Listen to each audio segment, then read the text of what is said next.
Morning. नमस्कार दोस्तों, स्वागत है आप सभी का आज के मुख्य समाचार में। तो चलिए जानते हैं दिन भर की 25 बड़ी खबरों को फटाफट अंदाज में। पर आगे बढ़ने से पहले वीडियो को लाइक और चैनल को जरूर सब्सक्राइब करें, साथ में लगे नोटिफिकेशन को ऑन करें।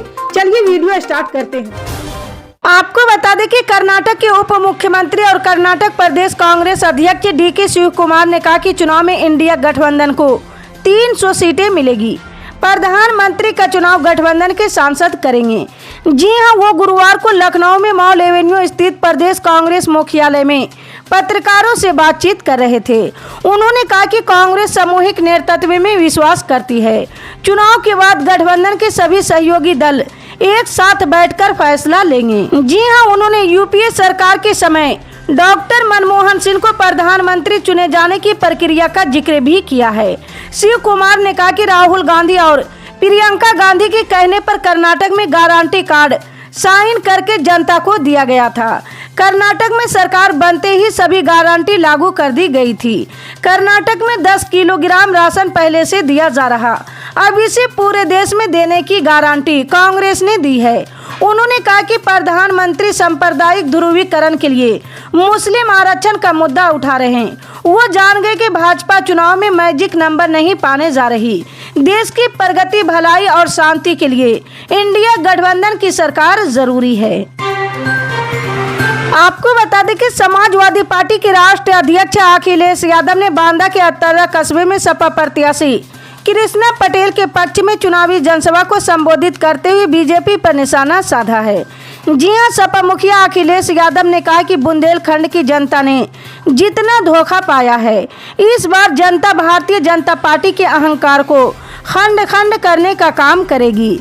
जिस तरह से समुद्र मंथन हुआ था, उसी तरीके से इस बार संविधान मंथन होने जा रहा है। एक तरफ वो लोग हैं जो संविधान को बचाना चाहते, दूसरी तरफ वो लोग हैं जो संविधान को बदलना चाहते हैं। जी हां, अखिलेश यादव ने आगे कहा कि समाजवादी पार्टी इंडिया गठबंधन जब सरकार बनाएगी, राशन की गुणवत्ता बेहतर करके आपको आटा के साथ साथ डाटा भी फ्री में देने का कार्य करेंगे। आटा जितना स्वास्थ्य के लिए जरूरी है, उतना ही डाटा भी भविष्य के लिए बहुत जरूरी है। बीजेपी वाले कहते थे कि डिफेंस कॉरिडोर बनाकर ये मिसाइल और बम बनाएंगे, लेकिन इन्होंने तुलसी बम भी नहीं बनाया। ये जो डबल इंजन की सरकार अपने को कहते हैं, इसमें जिसके लिए वोट मांगना है वो इंजन पहले से ही गायब है।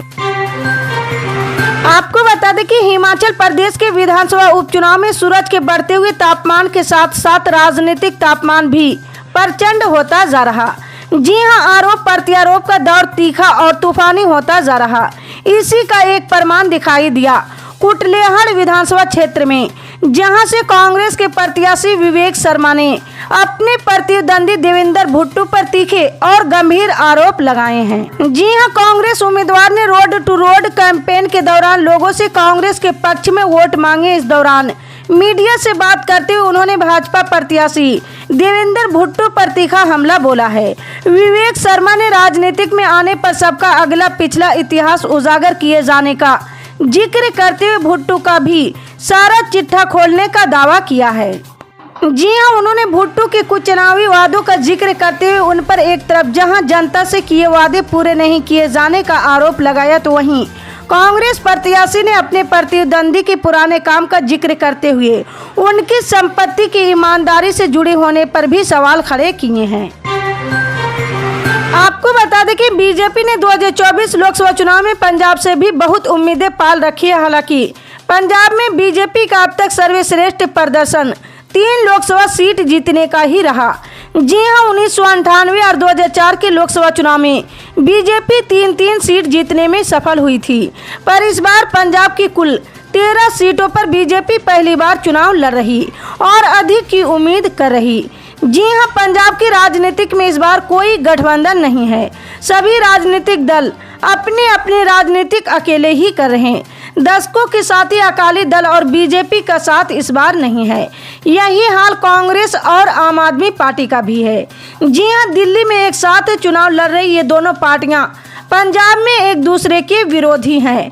इस तरह राज्य में लोकसभा सीटों के लिए मुकाबला 4 दलों के बीच हो रहा। जी हां, बीजेपी के लिए इस बार कई तरह के मौके बन रहे हैं, तो दुश्वारियां भी कम नहीं हैं। जी हां, पंजाब में 39% आबादी हिंदुओं की है, पर बीजेपी को क्यों इसका लाभ नहीं मिलता, इसके पीछे की राजनीति को समझना होगा। जी हां, बीजेपी पूरे देश में हिंदुओं की पार्टी बन गई, पर पंजाब में शायद अब तक नहीं बन सकी, क्योंकि उसका गठबंधन अकालियों के साथ था। आपको बता दें कि पीएम नरेंद्र मोदी ने आजमगढ़ में जनसभा को संबोधित करते हुए कहा है कि नई योजना से बिजली बिल 0 हो जाएगा, लेकिन बिजली इस्तेमाल करने वाला हीरो बन जाएगा। ये योजना ऑलरेडी चालू कर दी गई है। सिर्फ निरहुआ नहीं, बल्कि आप लोग भी हीरो बनेंगे। पीएम सूर्य घर मुफ्त बिजली योजना में आप ऑनलाइन जाकर के अभी से रजिस्ट्री करवा सकते हो। लोगों को 75,000 रुपये मिलेंगे, जिससे लोग सोलर पैनल लगाएंगे। ज्यादा बिजली होगी वो योगी सरकार खरीद लेगी। लोग बिजली बेच के पैसे भी कमा सकेंगे। आपको बता दें कि आम आदमी पार्टी की राज्यसभा सांसद स्वाति मालीवाल के साथ कथित मारपीट का मामला इस लोकसभा चुनाव 2024 के समर में चर्चा का विषय बना हुआ है। इस पर कांग्रेस महासचिव प्रियंका गांधी ने कहा कि ये उनकी पार्टी का मामला है और इस बारे में उन्हीं लोगों को निर्णय लेना है। जी हां, उन्होंने आगे कहा, इसमें 2 बात है। पहला, अगर महिलाओं के साथ कुछ गलत होता तो हम उनके साथ खड़े हैं। मैं हमेशा महिलाओं के साथ ही खड़ी रहती हूं, चाहे वो किसी भी पार्टी का हो। दूसरा, आप आपस में चर्चा करेगी, वो आपस में निर्णय लेंगे, ये उनकी पार्टी का मामला है। आपको बता दें कि माफिया अतीक अहमद की फरार पत्नी शाहिस्ता परवीन के खिलाफ परिवर्तन निदेशालय ने शिकंजा कस दिया है। जी हां, ईडी मुख्यालय की तरफ से शाहिस्ता परवीन के खिलाफ विशेष न्यायालय लखनऊ के समक्ष अभियोजन शिकायत दायर की गई। कोर्ट ने इसका संज्ञान भी ले लिया। इसमें शाहिस्ता पर जबरन वसूली रैकेट संचालित करने का आरोप लगाया गया है।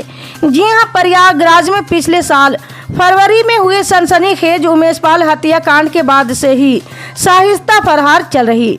अप्रैल में पुलिस कस्टडी में पति अतीक अहमद और देवर अशरफ की हत्या के बाद भी शाहिस्ता सामने नहीं आई थी।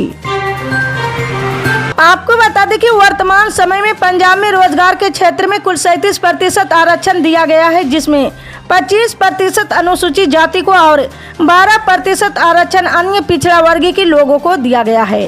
जी हां, एनसीबीसी ने पंजाब में रोजगार में ओबीसी के लिए 13% अतिरिक्त आरक्षण बढ़ाने की सिफारिश की, जिससे ओबीसी वर्ग का कुल आरक्षण 25% हो जाएगा। जी हां, गौरतलब है कि सुप्रीम कोर्ट ने सामाजिक और शैक्षणिक रूप से पिछड़े वर्गों के लिए 50% तक आरक्षण की सीमा तय की है। पंजाब सरकार के अतिरिक्त मुख्य सचिव डीके तिवारी 22 फरवरी को एनसीबीसी में उपस्थित हुए थे और उन्होंने आयोग की सिफारिशों को लागू करने के लिए राज्य की प्रतिबद्धता जताई थी। आपको बता दें कि राकांपा एसपी के प्रवक्ता क्लाइड क्रेस्टो ने गुरुवार को प्रधानमंत्री नरेंद्र मोदी पर जमकर निशाना साधा है। उन्होंने दावा किया कि लोकसभा चुनाव के लिए मुंबई में पीएम मोदी का रोड शो भाजपा और गठबंधन पार्टियों को नुकसान पहुंचाएगी। जी हां, दरअसल राकांपा एसपी नेता ने घाटकोपर में होर्डिंग गिरने के मामले में पीएम मोदी को घेरा है। उन्होंने कहा कि घाटकोपर में होर्डिंग गिरने से 16 लोगों के मरने के बावजूद प्रधानमंत्री ने इलाके में अपना रोड शो जारी रखा है।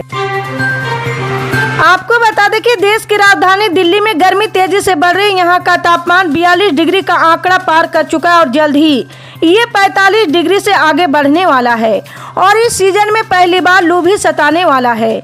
जी हां, मौसम विभाग के मुताबिक अगले 5 दिनों के दौरान उत्तर पश्चिम भारत और बिहार में लू चलने की संभावना है और 18 मई 2024 से पूर्वी और मध्य भारत में लू चलने की संभावना है। जी हां, मौसम विभाग के पूर्व अनुमान के मुताबिक इस वीकेंड से दिल्ली में भी लू की शुरुआत हो रही। 18 मई को अधिकतम तापमान 45 डिग्री सेल्सियस पहुंच सकता है और दिन में तेज सहती हवाओं और लू के साथ आसमान साफ रहेगा, यानी चिलचिलाती धूप रहेगी। जी हां, शनिवार को न्यूनतम तापमान 26 डिग्री सेल्सियस रह सकता है। बता दें कि दिल्ली में अब तक तापमान 42 डिग्री के कुछ पार जा चुका है। आपको बता दें कि ग्रेटर नोएडा की चिपियाना पुलिस चौकी में एक युवक ने फांसी लगाकर आत्महत्या कर ली है। इस मामले में पुलिस कमिश्नर ने बड़ी कार्रवाई की है। जी हां, गौतम बुद्ध पुलिस कमिश्नर ने चिपियाना चौकी में तैनात सभी पुलिस कर्मियों को सस्पेंड कर दिया है। पुलिस कर्मियों की बड़ी लापरवाही सामने आने के बाद ये कार्रवाई की गई है। जी हां, युवक की मौत के बाद परिजनों ने चिपियाना पुलिस चौकी में तैनात पुलिस कर्मियों पर गंभीर आरोप लगाए हैं। परिजनों का आरोप है कि पुलिस ने योगेश को छोड़ने के लिए 5 लाख रुपए की रिश्वत मांगी थी। योगेश के भाई जितेंद्र ने बताया कि उसने पुलिस को 50,000 रुपये भी दे दिए थे। आरोप है कि इसके बाद पुलिस कर्मियों ने शराब के लिए उससे 1,000 रुपये और मांगे थे। इसी तरह की पल पल के अपडेट जानने के लिए जुड़े रहे हमारे MSP न्यूज के साथ। मिलते हैं अगली बड़ी खबर में, तब तक के लिए जय हिंद।